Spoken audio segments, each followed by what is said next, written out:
बता दें कि कल उत्तर प्रदेश की 9 और साथ ही उत्तराखंड की एक सीट पर मतदान होना है। बड़ी जानकारी आपको दे रहे हैं। बता दें कि वोटिंग के लिए पोलिंग पार्टियां रवाना हुई हैं। सुबह 7 बजे से शाम 5 बजे तक वोटिंग होगी। 23 नवंबर को नतीजे घोषित किए जाएंगे। तो बड़ी जानकारी आपको दे रहे हैं। कल यूपी की 9 और उत्तराखंड की एक सीट पर मतदान होना है। तमाम तैयारियां कर ली गई हैं। तो वोटिंग के लिए पोलिंग पार्टियां रवाना हो चुकी हैं। बता दें कि सुबह 7 बजे से शाम 5 बजे तक वोटिंग होगी और 23 नवंबर को नतीजे आएंगे। खास करके यहाँ पर उत्तर प्रदेश की 9 सीटों की अगर बात करें तो बता दें कि सभी की नजरें इन विधानसभा चुनावों पर और साथ ही 2027 से पहले सेमीफाइनल माना जा रहा है उत्तर प्रदेश के ये विधानसभा चुनाव, जो कि 9 सीटों पर हो रहे हैं।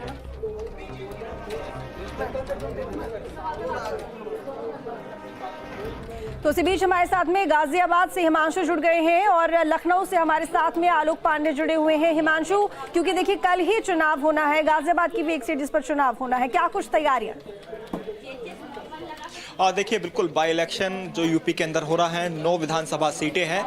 इन सीटों पर जो बाई इलेक्शन होना है, इससे कोई सरकार ना तो गिरेगी ना बनेगी, लेकिन एक साख की लड़ाई जरूर बीजेपी के लिए है। जिस तरह से लोकसभा चुनाव के अंदर नतीजे आए थे यूपी के अंदर चौंकाने वाले, तो ऐसे में बीजेपी के लिए अपने आप को साबित करना बेहद अहम माना जा रहा है इन बाई इलेक्शन के अंदर देखा जाए तो। वहीं गाजियाबाद शहर विधानसभा सीट पर बाई इलेक्शन होना है, जिसको लेकर तैयारियां पूरी कर ली गई हैं। अगर बात गाजियाबाद की जाए तो 119 मतदान केंद्र बनाए गए हैं, जबकि मतदान बूथों की बात करें तो 506 मतदान बूथ गाजियाबाद के अंदर हैं। और कुल वोटर्स की बात करें शहर विधानसभा सीट पर तो 4,61,664 मतदाता हैं जो अपने मताधिकार का इस्तेमाल करेंगे। और कल जिले के अंदर छुट्टी भी घोषित पहले ही कर दी गई है और सभी से ये लगातार अपील की जा रही है कि लोग घर से निकलें और ज़्यादा से ज़्यादा वोट करें, ताकि बाई इलेक्शन में जो पोलिंग का रिकॉर्ड हमेशा कम रहता है उसमें इजाफा हो सके। और पोलिंग ज़्यादा होगा तो उसका फायदा साफ तौर पर भाजपा को होगा, और कम होता है तो कहीं ना कहीं उसका नुकसान भाजपा को हो सकता है। और गाजियाबाद में त्रिकोणीय मुकाबला बना हुआ है। बीजेपी, बीएसपी और समाजवादी पार्टी, तीनों ही पार्टियों के अंदर मुकाबला देखने को मिलेगा। हालांकि बीजेपी को कहीं ना कहीं फायदा मिलता हुआ इसलिए दिखाई दे रहा है, जो कैंडिडेट हैं संदीप शर्मा 2 बार महानगर अध्यक्ष रहे हैं और उनकी तरफ काफी रुख गाजियाबाद की जनता का रहा है। और शहर विधानसभा सीट पर जो लाइन पार इलाका है, जहां पर मुख्यमंत्री योगी आदित्यनाथ द्वारा 16 तारीख को रोड शो किया गया था, वो एक्स फैक्टर माना जा रहा है कि काफी हद तक जो वहां के लोग हैं वो अब भाजपा के खेमे में आए हैं। 30% जो वोटर्स वहां का है वो योगी के आने के बाद से, मुख्यमंत्री के आने के बाद से भाजपा के खेमे में वोट करता हुआ दिखाई देगा। अब वो वोट में कन्वर्ट होगा या नहीं, ये आने वाली 23 तारीख को पता चलेगा। लेकिन कल वोटर अपने अपने मताधिकार का जरूर इस्तेमाल करेगा और ईवीएम में उसको लॉक कर देगा। 4,61,664 अगर पोलिंग परसेंटेज की बात करें, 25 से 30 या 40% वोटिंग अगर होती है तो कुल मिलाकर काफी अच्छा इसको माना जाएगा, क्योंकि अब तक गाजियाबाद में बाई इलेक्शन के अंदर 19 से 23% ही बाई इलेक्शन के अंदर पोलिंग हुआ है। तो सभी का जोर इस और है कि बूथ पर जाएं और ज्यादा से ज्यादा लोगों को घरों से बाहर निकालें और बूथ तक पहुंचाकर उनका जो वोट है वो कास्ट कराया जाए और पोलिंग परसेंटेज को बढ़ाया जाए। वहीं अगर हम बीएसपी की बात करें तो बीएसपी ने इस बार वैश्य समाज पर कार्ड खेला है। पीएन गर्ग उनकी तरफ से प्रत्याशी हैं, वो लगातार प्रचार कर रहे हैं और वो भी अपनी जीत का दावा ठोकते हुए दिखाई दे रहे हैं। तो वहीं तीसरे नंबर पर समाजवादी पार्टी ने जो कैंडिडेट खड़े करे हैं सिंहराज जाटव, वो भी अपनी जीत का दावा कर रहे हैं, क्योंकि कांग्रेस से इस बार यहां से कोई नहीं लड़ रहा है और 20 साल बाद समाजवादी पार्टी के हिस्से में शहर विधानसभा सीट आई है, जहां पर बाई इलेक्शन में समाजवादी पार्टी की तरफ से कैंडिडेट को खड़ा किया गया है। हालांकि गढ़ माना जाता है समाजवादी भाजपा का गाजियाबाद को, चाहे मेयर यहां पर हो या सांसद हो या सभी सीट के यानी 5 विधानसभा सीट पर विधायक की हम बात करें तो बीजेपी से ही है। और ऊपर से बाई इलेक्शन के अंदर जिस सीट को छोड़ा गया है उस पर भी भाजपा के कैंडिडेट ही जीते हुए थे, अतुल गर्ग, जिनको लोकसभा के अंदर प्रत्याशी बनाया गया था और वो लोकसभा जीतने के बाद ये सीट खाली हुई और संजीव शर्मा को यहां पर चुनावी मैदान में उतारा गया। और बीजेपी के छोटे से बड़े नेता, अगर हम 6 मंत्रियों की बात करें तो लगातार चुनाव प्रचार में जुटे रहे, तो एक बड़ा बीजेपी का एक बड़ा फैक्टर माना जाता है कि वो पूरी दल बल के साथ, चाहे छोटा चुनाव हो या बड़ा चुनाव हो, पूरे अपनी ताकत के साथ चुनाव लड़ने का काम करती है और उसका फायदा भी भाजपा को हमेशा मिलता हुआ दिखाई देता है और जनता के बीच में एक मैसेज देने का काम भी करता है। तो ऐसे में देखना होगा कल जब वोटर्स निकलेंगे और शाम तक मतदान प्रतिशत कितना होगा, तो काफी हद तक शाम को। जब पांडे भी हमारे साथ में लखनऊ से जुड़े हुए हैं। आलोक, देखिए इस बार का जो ये उपचुनाव उत्तर प्रदेश में 9 सीटों पर हो रहा है, काफी दिलचस्प है। सबसे बड़ी बात ये बीजेपी की भी साख है और समाजवादी पार्टी के लिए भी यहाँ पर ये मौका है कि एक बार दिखाने का जनता के सामने कि उसका यहाँ पर जो वर्चस्व है वो कायम है जो हमें लोकसभा चुनावों में देखने को मिला है। लेकिन एक नई बात यह भी है कि समाजवादी पार्टी चुनाव आयोग के पास पहुंची मुस्लिम महिलाओं के लिए, इसके साथ ही और तमाम बातें भी सामने आई हैं इन चुनावों को लेकर। किस तरह की व्यवस्था, क्या कुछ खास इंतजाम इस बार किए जा रहे हैं? बिल्कुल, देखिए, जिन 9 सीटों पर ये उपचुनाव हो रहा है वो अपने आप में बेहद महत्वपूर्ण है। और दूसरी बात यह है कि 9 सीटों के उपचुनाव में जो भाषण हुए हैं उन पे कहीं ना कहीं कई ऐसे विवाद हुए हैं या फिर जो नारे निकले हैं उनके भी नारों का असर देखने को ये जरूर समझा जा सकता है कि आखिर परिणाम क्या आ रहे हैं।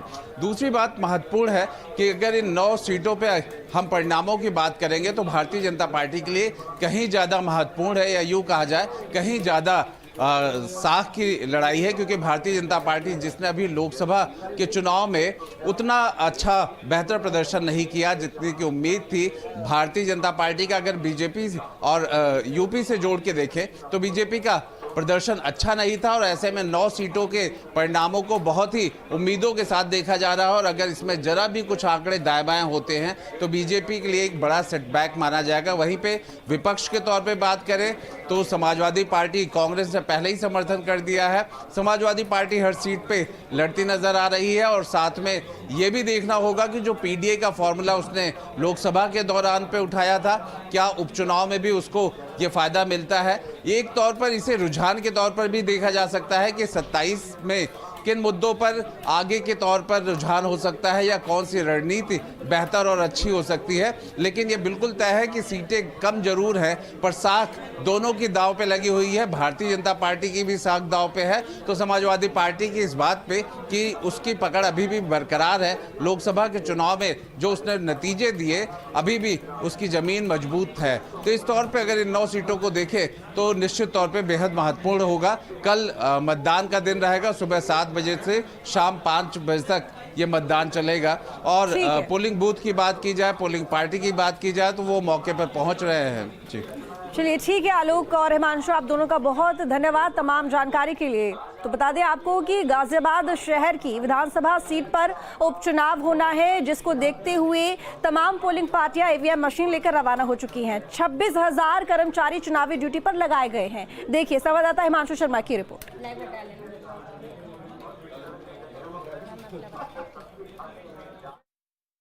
गाजियाबाद शहर विधानसभा सीट पर कल वोटिंग होगी और उससे पहले पोलिंग पार्टियां आज रवाना हो रही हैं। इस वक्त हम मौजूद हैं गाजियाबाद के कमला नेहरू नगर ग्राउंड में, जहां पर तैयारियां चल रही हैं। तस्वीरें आप देखेंगे तो तमाम पोलिंग पार्टी यहां पर आई हुई हैं।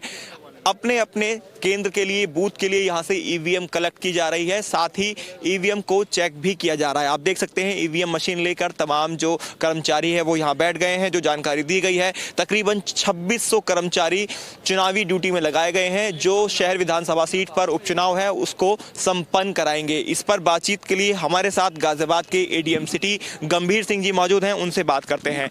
सर, किस तरह की तैयारी है? शहर विधानसभा सीट पर उपचुनाव है, आज पोलिंग पार्टियां रवाना हो रही हैं। देखिए, जिला प्रशासन अपनी पूरी तैयारी के साथ मुस्तैद है।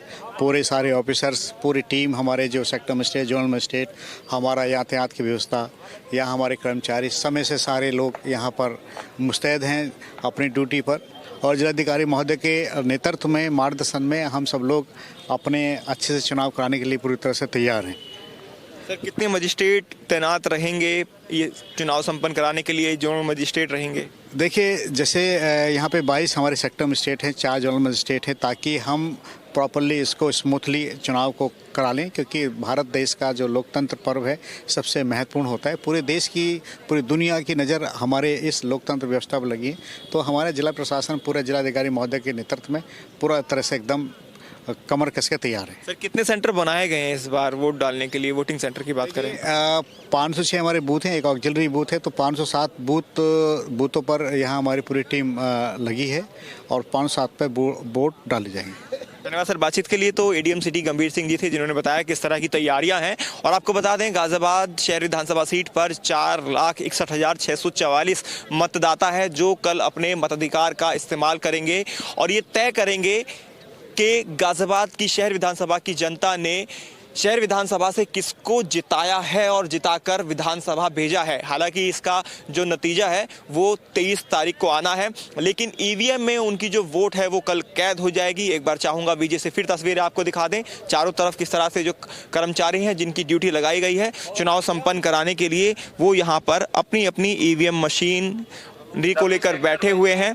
और जैसा कि बताया, एडीएम सिटी ने 506 मतदेय स्थल बनाए गए हैं और 119 मतदान केंद्र हैं। तो कुल मिलाकर कल वोटिंग का दिन है और ये लगातार प्रशासन की तरफ से जनता से अपील भी की गई है कि बढ़ चढ़कर वोटिंग करें। पोलिंग परसेंटेज में इजाफा हो तो लोग जो है यहाँ पर, पोलिंग पार्टियां जो हैं वो यहाँ पहुंच रही हैं और यहाँ से फिर अपने अपने मतदान केंद्र, मतदेय स्थल के लिए रवाना भी हो रहे हैं। वीडियो जर्नलिस्ट अमित कुमार के साथ हिमांशु शर्मा, न्यूज स्टेट, गाजियाबाद। चाहे दो राज्यों के